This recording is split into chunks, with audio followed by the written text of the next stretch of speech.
আল্লামা আপনার ইবনে কাসির আদ-দামেশকি রাহিমাহুল্লাহ তাআলা ইতিহাসের কিতাবের প্রসিদ্ধ গ্রহণযোগ্য ইতিহাসের কিতাব, তিনি বলেন যে আবু জেহেল যখন বদরের যুদ্ধ চলে, তার এক চামচিকা, তার এক খাদেম, নেতাদের পিছনে ঘোরাফেরা করে না কিছু খাদেম, জিজ্ঞাসা করছে, নেতাজি।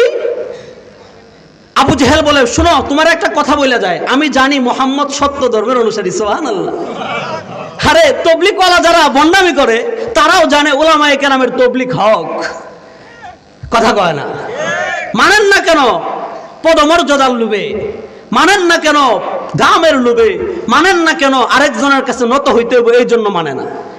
আবু জেহেল বুঝছিল, আমি জানি মুহাম্মদ সত্য, কোরআন সত্য, আল্লাহ সত্য, নেতাজি ইসলাম মানেন না কেন? ইসলাম মানতে তো আমার কোনো আপত্তি নাই, আমি জানি আমি যদি আজকে ইসলাম মানি, কালকে আর মুহাম্মদের রবের আদর্শবাদ দিয়া কোনো আদর্শ মানা যাবে না। সুবহানাল্লাহ। তাহলে বলেন তো দেখি, আবু জেহেল যেই দিন বুঝছিল আমরা সেটা বুঝি নাই, আবু জেহেল যে ইসলাম বুঝছিল আমরা সেই ইসলাম বুঝি নাই, আবু জেহেল যেই কোরআন বুঝছিল আমরা সেই কোরআন।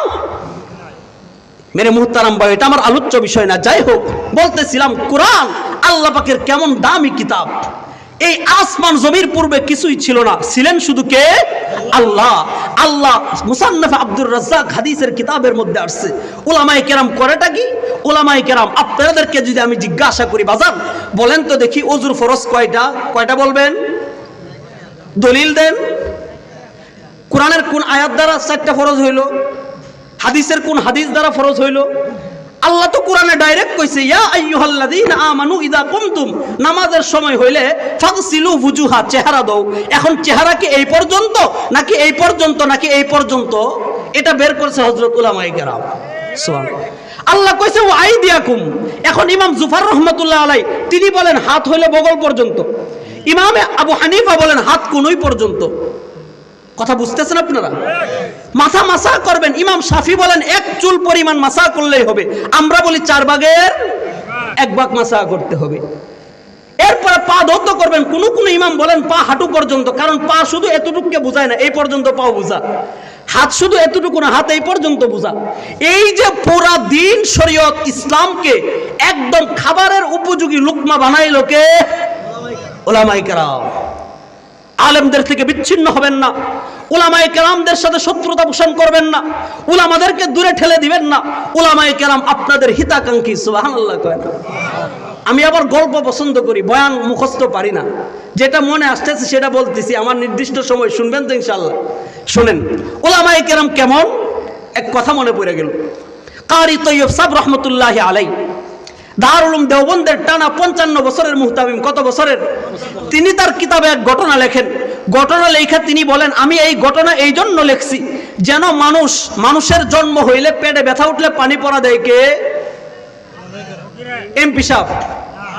এবারে তো বিসমিল্লাহ পারে না, এবারে কি পানি পড়া দিব? সন্তান জন্মগ্রহণ করার পরে আজান দেয় কে? একামত দেয় কে? মৃত্যুবরণ করলে, বিয়ে শাদী করলে বিবাহ পড়ায় কে? মৃত্যুবরণ করলে জানাজা দেয় কে? লাশ কবরে নামায় কে? সব কিছু করলো উলামায়ে কেরাম। কারি তৈয়ব সাহেব বলেন, মৃত্যুর পরে জান্নাতে গিয়া যেন মানুষ উলামাদেরকে না বলে টাটা আর দরকার নাই তোমাদেরকে, এই জন্য তিনি একটা উত্তম ঘটনার মাধ্যমে শিক্ষা দিয়েছে। সুবহানাল্লাহ।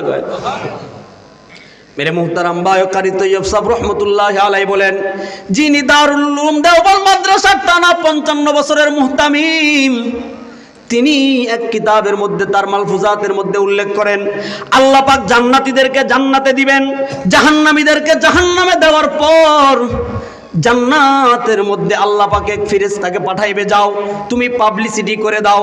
পাবলিসিটি মানে ঘোষণা করে দাও।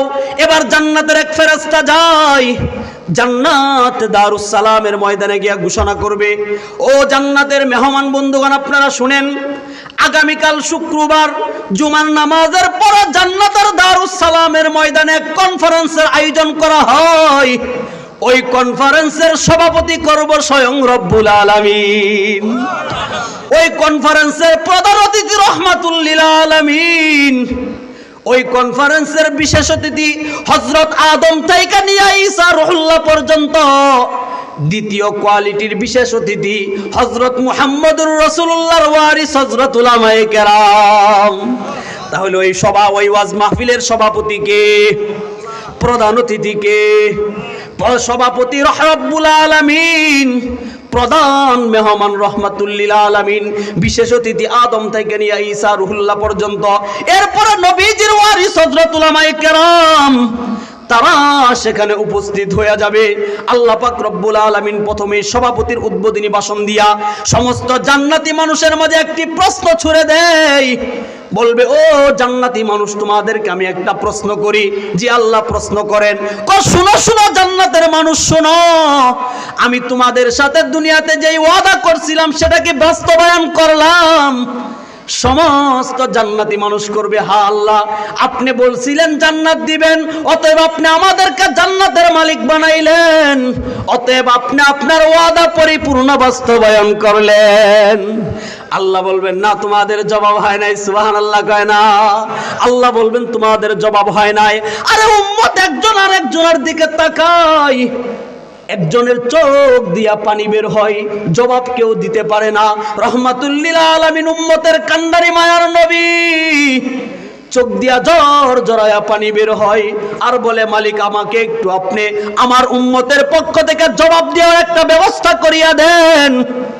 আল্লাহ বলবেন, নবী, তোমার জিন্দেগিতে সব সুপারিশ কবুল করছি, আজকে আপনি কোন সুপারিশ করিয়েন না, আমি আপনার কোন সুপারিশ গ্রহণ করব না। এবার নবীজিকে জবাব দেওয়ার অনুমতি দেওয়া হয় না। উম্মতের চোখের পানি মাহবুবে কিবরিয়ার সহ্য হয় না। নবীজি বলবে, ঠিক আছে, আমাকে না দিলে আদমকে অনুমতি দেন। না, আমার ভাই আমার পিতা ইব্রাহিমকে অনুমতি দেন। অনুমতি দেওয়া হয় না, মূসাকে অনুমতি দেওয়া হয় না। এক পর্যায়ে নবীজি বলবে, মালিক, আপনি কাউকে যদি অনুমতি না দেন, আপনি আমার ওয়ারিস হযরত উলামায়ে কেরামকে প্রশ্নের জবাব দিবার অনুমতি দিয়া দেন। এবার আল্লাহ পাকের দয়া হবে, আল্লাহ পাক অনুমতি দেওয়ার অনুমতি দিবেন, জবাব দেওয়ার অনুমতি দিবেন। এবার হাবিবে কিবরিয়া ডাক দিবে, কোথায় বালিয়ার পীর গিয়াসউদ্দিন, কোথায় চরমুনায়ের পীর ফজলুল করিম, কোথায় শাইখুল হাদিস আজিজুল হক রহমতুল্লাহ আলাইহি। এভাবে নাম বলতে বলতে আপনার এলাকার উলামায়ে কেরামদের নাম নেওয়া হয়। এবার আল্লাহ আবার প্রশ্ন করবেন, উলামায়ে কেরাম ওর জবাব দিবেন। উম্মত যে জবাব দিছিল সেটা হয় নাই। আল্লাহ প্রশ্নের পরে উলামায়ে কেরাম বলবেন, মালিক, আপনি যেই ওয়াদা করছিলেন, আপনি এখনো পর্যন্ত আপনার ওয়াদা বাস্তবায়ন করেন নাই। কি ওয়াদা ছিল মালিক? আমরা এবার বলবে, রাবিয়া বসরি বলেন, না জান্নাত সে না জাহান্নাম সে, বলকে আপকে দীদার কে ইবাদত হোতা হ্যায়। আমি জান্নাতের জন্য ইবাদত করি নাই, জাহান্নামের জন্য না। ইবাদত করছি মালিক তোমার দিদার পাওয়ার জন্য। সুবহানাল্লাহ। এবার আল্লাহ পাক রব্বুল আলামিন তাদের প্রশ্নের জবাব শুনিয়া সামনে থেকে ৭০,০০০ নূরের পর্দা টাস টাস করিয়া খুলিয়া দিবে। এই ঘটনা লেখার পর কারি তৈয়ব সাহেব রহমতুল্লাহি আলাইহি বলেন, উলামায়ে কেরামকে দিয়ে আল্লাহ পাক কেন এই ঘটনা ঘটাইবেন? যেন জান্নাতে যাওয়ার পর কেউ যেন বলতে না পারে যে উলামায়ে কেরাম আপনাদের আর কোনো প্রয়োজন নাই। এই জন্য জান্নাতে গিয়া উলামায়ে কেরামদের নিকট সাধারণ মানুষকে ঠেকাই ফেলাইছে। সুবহানাল্লাহ। বুঝেন বাজান? সুবহানাল্লাহি ওয়া বিহামদিহি। আল্লাহ বলেন, নাহনু নাযালনা যিকরা ওয়া ইন্না লাহু লাহাফিজুন। কুরআন হেফাজত নাজিল করেছি আমি, হেফাজত করব কে? আল্লাহ নিজে এসে হেফাজত করবেন না, আল্লাহ বিল ওয়াসিতা, মাধ্যম, মধ্যস্থতার মাধ্যমে আল্লাহ কুরআন হেফাজত করবে। কার মাধ্যমে? মুহাম্মদুর রাসূলুল্লাহর মাধ্যমে। কার মাধ্যমে? আবু বকর সিদ্দিকের মাধ্যমে, উমরে ফারুকের মাধ্যমে, দারুল উলুম দেওবন্দের মাধ্যমে, দারুল উলুম হাটাজারির মাধ্যমে, মুঈনুল উলুম দিনিয়া কওমি মাদ্রাসার মাধ্যমে আল্লাহ দ্বীনকে হেফাজত করবেন। সুবহানাল্লাহ। আপনারা মনে করেন মাদ্রাসায় দিছি তো ঠেকে গেছি, হায় হায়, চোখ দুইটা বন্ধ হয়ে যাবে। চোখ দুইটা যখন বন্ধ হয়ে যায় তখন বুঝে আসবে মাদ্রাসা কি জিনিস, তখন বুঝে আসবে উলামা কি জিনিস। আল্লাহ কোরআনে কারীমের মধ্যে বলেন, ইন্না আরাদনাল আমানাতা আলাস সামাওয়াতি ওয়াল আরদ ওয়াল জিবালি ফাআবাইনা আন ইয়াহমিলনাহা ওয়া আশফাকনা মিনহা ওয়া হামালাহাল ইনসান। আপনারা মনে করেন কোরআন একদম দামি না, কোরআন পড়লে মনে হয় বের লাগে না, জ্ঞান লাগে না। আল্লাহ বলেন, কোরআন কেমন দামি জানোনি? আরে এই কোরআনকে আমি প্রথম বান্দা আসমানকে বললাম, আসমান তুমি নিবা, আসমান বলে মালিক সাধ্য নাই, সুবহানাল্লাহ কয় না। ইন্না আরাদনাল আমানাতা আলাস সামাওয়াত, বড় বান্দা আসমান বলে পারবো না। দ্বিতীয় বান্দা জমিনকে বলে জমিন তুমি নিবা, জমিন বলে মালিক সাধ্য নাই। তৃতীয় বান্দা পাহাড়কে বলে তুমি নিবানি, পাহাড় বলে সাধ্য নাই। এবার আল্লাহ সবচাইতে ছোট বান্দা মাখলুক, মানুষকে বলি তুমি নিবানি। মানুষ চিন্তা করে হায় হায়, বড় ভাই আসমান না করছে, জমিন না করছে, পাহাড় না করছে, আমিও যদি মালিক কোরআন দিব না এটা বলে ফেলি, আল্লাহর মন কালা হয়ে যায়। সুবহানাল্লাহ, আল্লাহর মন কালা করে যাবে না। আরে আমি পারি না পারি, আগে আল্লাহকে খুশি করি, আল্লাহকে খুশি করি, বলে মালিক আমি নিব। সুবহানাল্লাহ, দেখেন না মালিক মানুষ যখন বলে আমি নিব, আল্লাহ বলে আরে বেকুব, আরে গাদা, তোমার কিসের সাধ্য হয়? ইন্নাহু কানা যালুমান জাহুলা।